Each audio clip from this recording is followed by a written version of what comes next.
A very good evening to our viewers. Thank you for being with us on this Monday's edition of the Evening Review. My name is Toivo Jebela.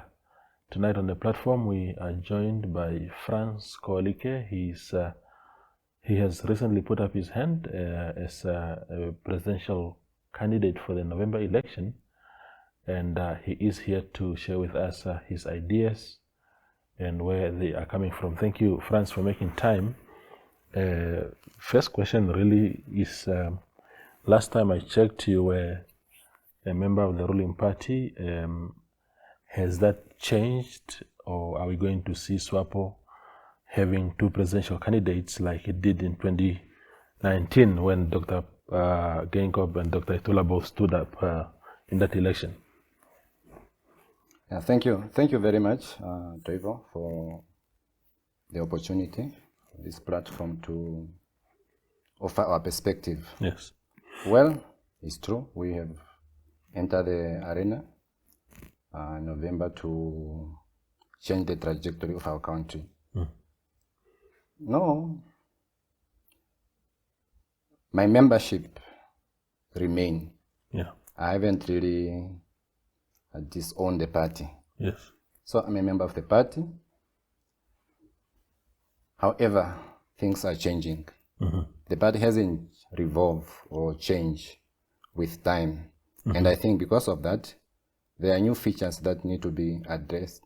And the current leadership is really not able to do that. So what other avenue do we have?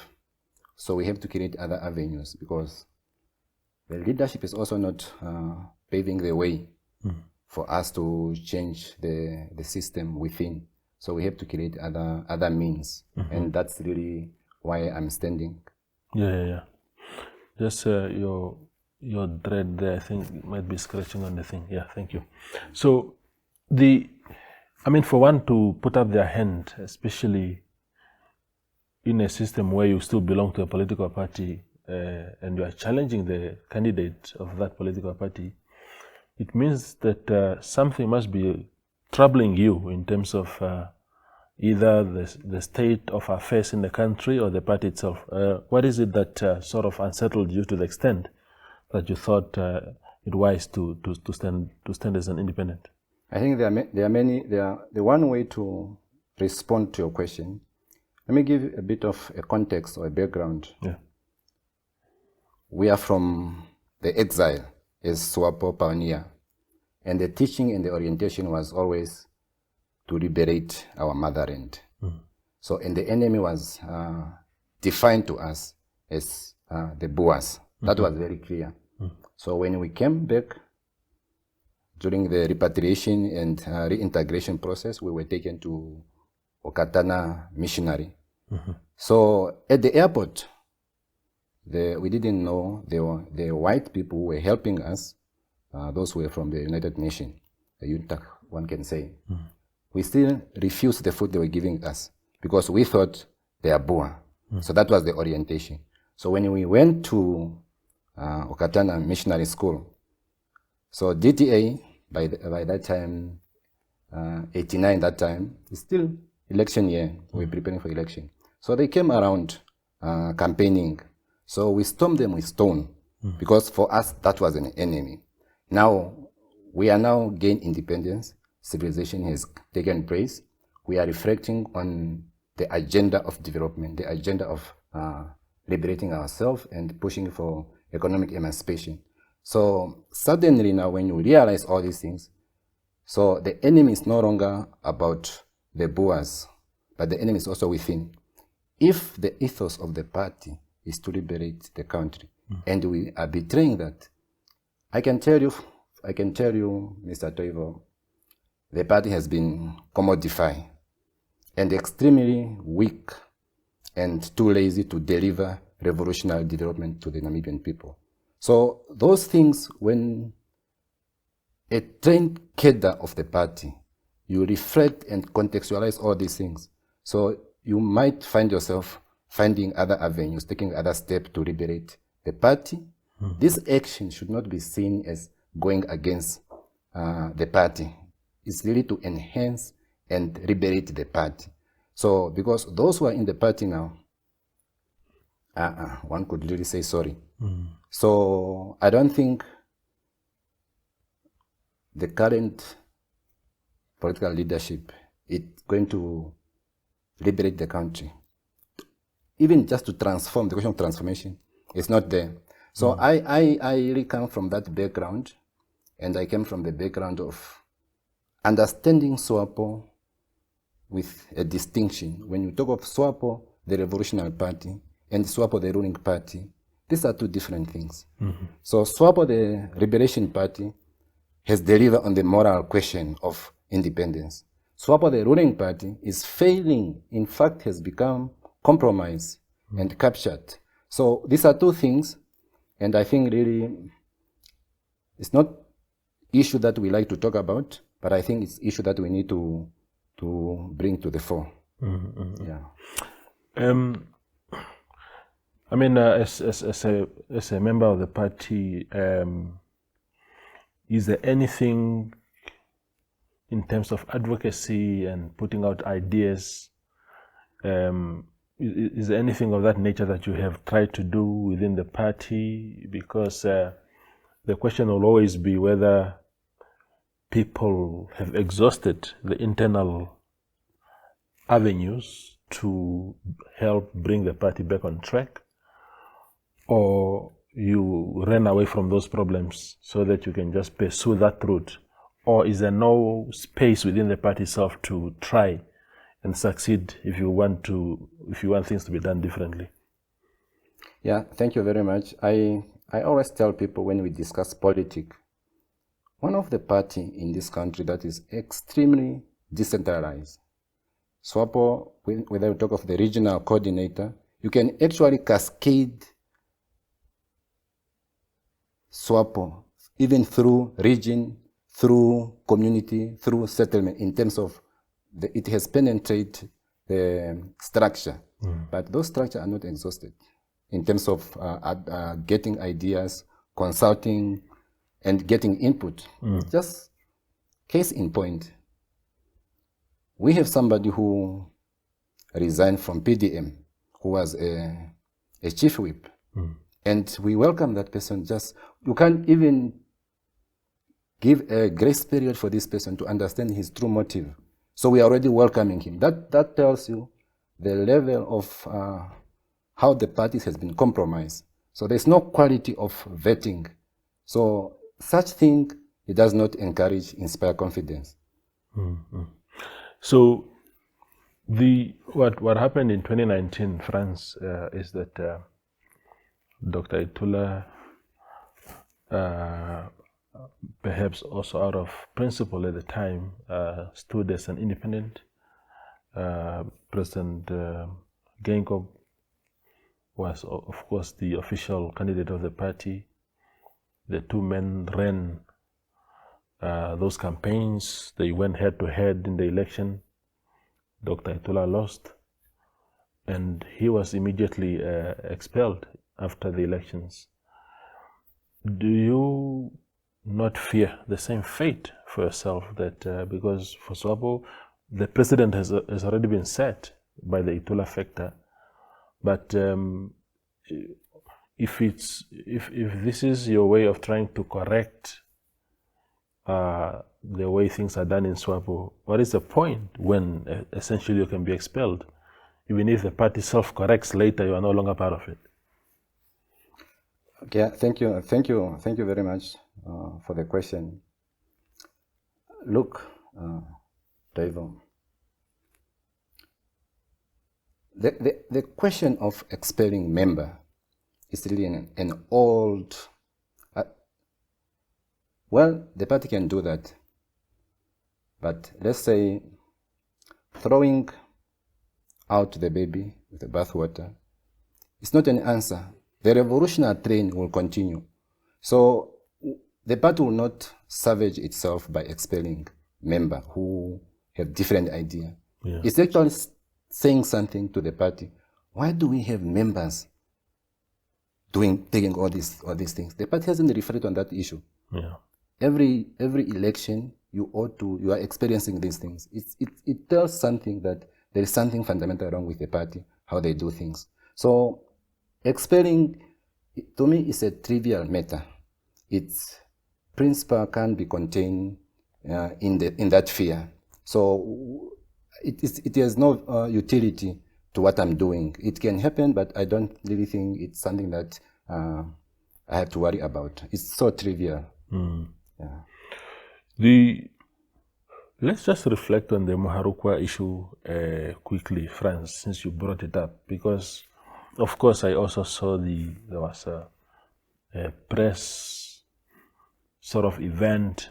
There were party cadres there, governors and other senior members of the party welcoming Mr. Muharukwa. And you denounce that because you're saying, what was it about? What would have been the best way to handle a situation like that? Because obviously, this election, Swapo wants to be seen as a party that is now wanted even by former opposition members. Henny Saibeb, we are told, might be coming to Swapo soon. Of course, he already served the party at the headquarters and whatnot. But the best way to do it is which one? I suppose the party wants some sort of publicity out of it also, but you say no, that is not the way to do it. When I say the party has become commodified, it's when such things happen. Well, do you really want to, and remember I am talking of Swapo has been captured. Literally Swapo has been captured. If the party is organizing such kind of things, you don't have a due process to vetting this person into the party. We understand it's election year, but election must not come at the expense of the principle of the party. We must really do things with due process. And I think if we give everything to the door of campaigning, we are losing the momentum. And just really, if I have to take you to the performance of the party, Swapo, we lost. Windhoek is now in the hands of the opposition, although now because of they can't manage, but still we lost that currency as a capital city. South, we lost. Erongo, we lost. And various other town council, village council, and even the 2/3 majority. So all these things suggest something to the party, but the party, the question, what is going to help the party is when they return to principle, to the ethos of the party. But if we are going to the celebrity of hosting parties, inviting people, that's not a utility that's going to save the party. It's a moral question that is going to help the party and to salvage the party. And the party is not engaging in that question. The Swapo this year has a candidate, a new candidate. It's a woman. She is not coming from, of course she's a veteran leader of the party, but she has not served at that level. Never been a prime minister, never been vice president until recently, to really effect a lot of changes that we may want to see, whether in government or in the party. Do you think that it wouldn't have been wise to see what she comes up with before? Maybe she's the one person that Swapo has been waiting all this time to get the party into the trajectory that you anticipate. In fact, the wise things to say or to do is to tell Comrade Ndaitwah to say, you have made a contribution, go home. That would be a wise thing to do. So I've looked into this question for some time. This question of, I've really tried to understand what drives people this quest for power. Senior cadre of the party who are so obsessed with power. Some, they don't want to leave parliament. They still want to stand. Even now, the electoral college is coming up. So you would see a lot of old cadre of the party wanting still to be on the list. I have looked into that, in that phenomenon. But I have also realized that what we did not do at a psychological level, people fought for power. Now they have power. It's difficult to let go of that power. And that takes another orientation. For Comrade Ndaitwah, she has a colorful CV, political CV, but she has made a mark in terms of contribution. So people want to die with power or in power. I don't understand. That's really the question that we have to make this point clear, that she have to just, well, she can, it is her right to contest the political power. But again, as a pioneer, those days, she was given an opportunity.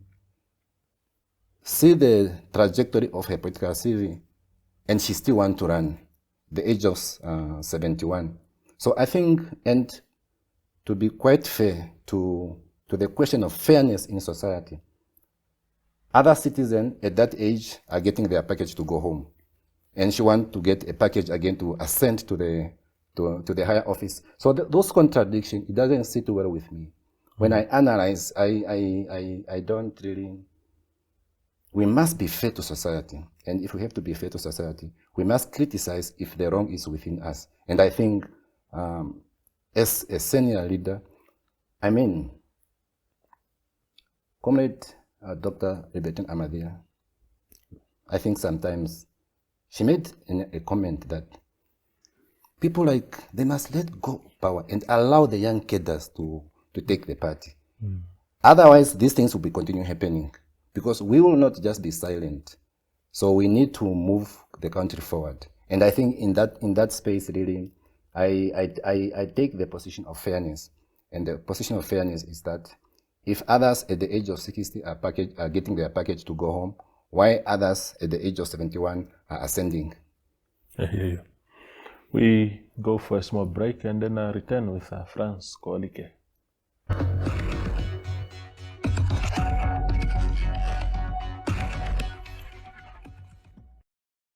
Welcome to What's Cooking, where culinary passion meets expert insights. Somebody must really want to cook and want to cook good food. Immerse yourself in the bustling world of professional kitchens as top chefs create mouthwatering dishes. Join us for in-depth interviews as our host explores the experiences and expertise of our guest chefs. Don't miss out. Tune in to What's Cooking on NTV every Friday at 2100 hours and let the culinary adventure begin.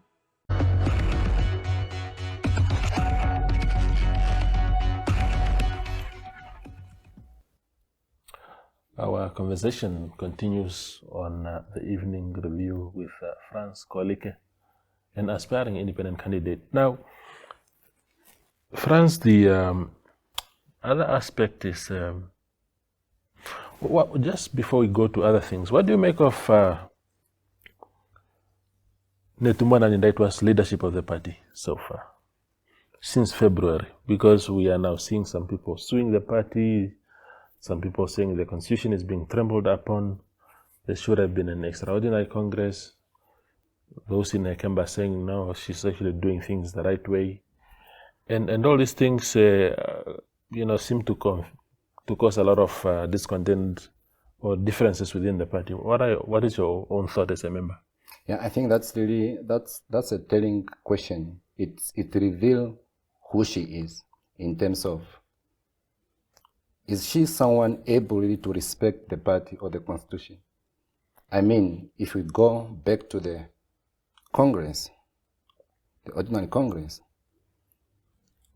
there is no way or fear that the extraordinary Congress should not take place. But I think she is aligning with some of the comrades who want to postpone, who have postponed that suggestion. That is literally to disregard the provision of the party or the constitution. They come up with funny interpretation, but the truth stands. We ought to have an extraordinary Congress. And if she is the one now who's championing this, who championed this postponement, it says a lot about who she is. There's just one little thing that when you do an observation about a person, that tells you who a person is. And I think if she can't allow the process to take place and really deliver her throughout without being questioned. Now we have to question her. I think really it validates my concern that the party has been captured. I think it's quite bold of you, Frans, to put up your hand, and because to be president of a country is it's a very serious undertaking. What makes you think that you can actually be president of Namibia? I can flip the question to say it's all possible. It's very possible. Well, to understand me, I've been throughout a child of Swapo, and I've engaged and been mentored by a lot of senior, the likes of that Commander Otona Mudo. So that man, when he was a councillor of Samora Machel, almost every week he had to call me. He usually call me, "Youth, come to the office." It's just to speak politics and this preparation of understanding what it takes. The reason I'm telling you this is the men who were part of the military group that liberated our country. So it's not only the difficult things to aspire. And not only to aspire, we are not just aspire. We can actually bring this country and liberate our people and help our people. Yeah, and the economy. Yeah, so it's not just an aspiration in the air. It's actually, we attach work because there are risks involved to this kind of decision. But you have to struggle if you want to, whatever you have to do, you must struggle. And I think, I don't really see as a small things. I just see that when you are nurtured in this revolution, so this type of action is possible, is eminent. Yeah.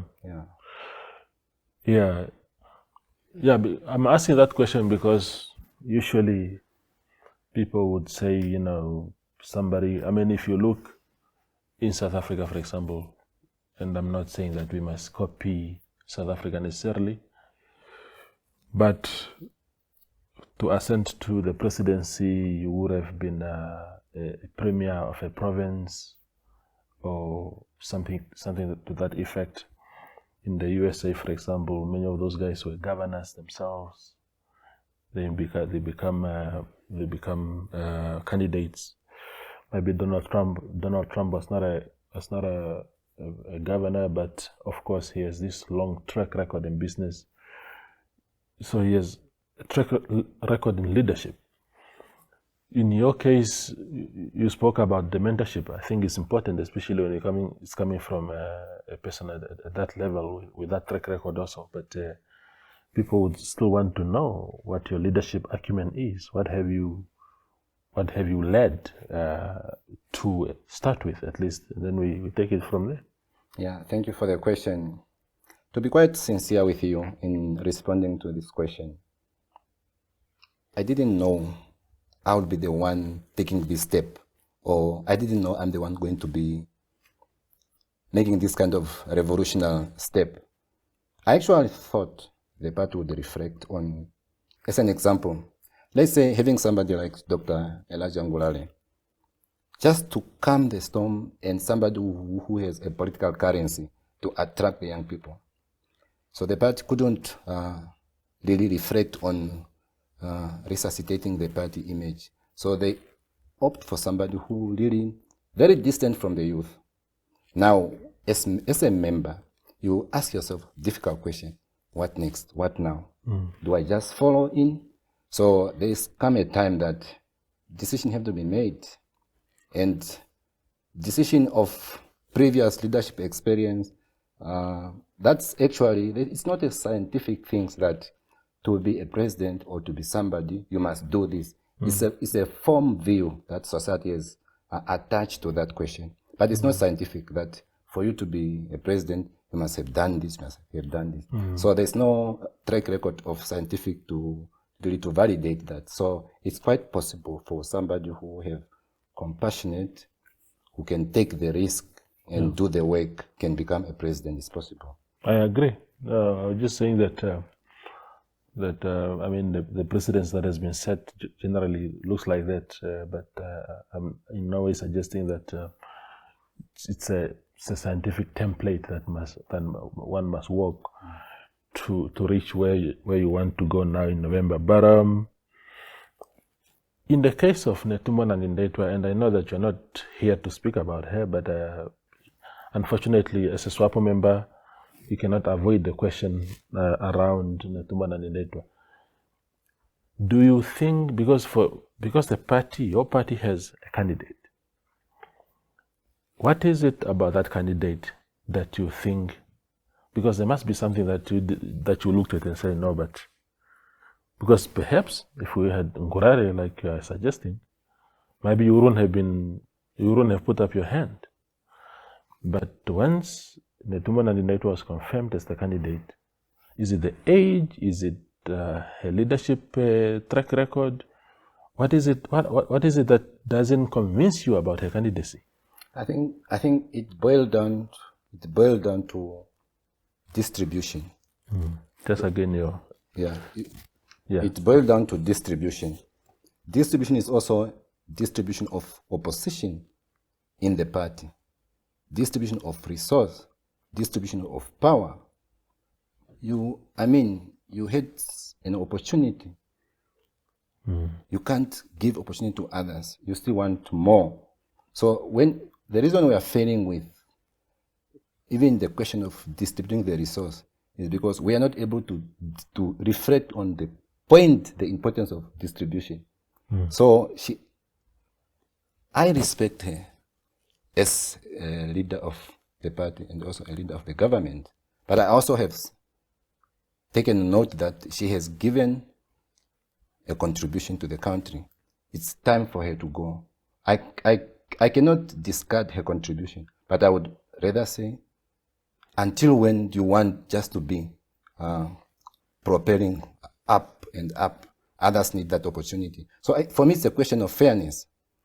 It's a question of fairness that I don't take away her contribution. But it's a question of fairness to me, it's key. Would you have stood if someone else other than her had put up their hand in the party? No, I wouldn't. I wouldn't. Yeah. Actually, it can be anybody, not necessarily Dr. Ngurale. But this question of distribution, for me, it's key. Yeah. What if it was Sarah Kugungira Madila? What if she had emerged or Tatepamba, Shiveta? If any of them had emerged ahead of Netumbo Nandi-Ndaitwah, would you have stood up? Yeah, I wouldn't have done that also. Yeah. Yeah, I wouldn't have done that. So But the most senior person in the party at the moment is Comrade Netumbo. Yes. But we need to invalidate that view that because you are the most senior, therefore you are the next person to ascend. We really have to shift the paradigm of political power. But that is what the Swapo succession policy talks about, that Hage Geingob couldn't stand anymore because he had exhausted his 2 terms. And the succession policy says the next in line is automatically the party candidate. That's the reason we lost 2/3 majority. We lost some cosmopolitan town. It's because if we have to pursue that policy, we must then also realize that there's a risk to that. So we have to play the game in the manner that it reflects the current dynamics. Yeah. So the final question, Frans, we have 1 minute or so, or less. Where do we stand with your preparation for that? Because it's one thing to say, look, I want to stand up for president, but there are obligatory legal requirements that you have to comply with in order to be declared eventually as a candidate. Where do we stand with yours? Yeah, we are on the ground. We are on the ground to meet the ECN requirement of... ECN is saying at least you can get 500 signature per region. So, and then there's an amount afterwards. So we are on the ground in terms of the signature. Yeah, so I'm sure the course of time, maybe we could update you further, but it's for now we are on the ground getting the signatures. Definitely. Thank you for coming through. All the best with your bid, and we hope to engage you on the platform more as these processes unfold. If you are registered, in fact, we would want to engage you when you are formally endorsed as a candidate. But thanks for coming. Thank you for the opportunity. Wonderful. That's Frans Koolike. He has put up his hand. He wants to be a candidate, a presidential candidate for the November election, and he is sharing tonight with us on the platform why he decided to take that bold step. And we will be monitoring his situation as time passes. Thank you for watching.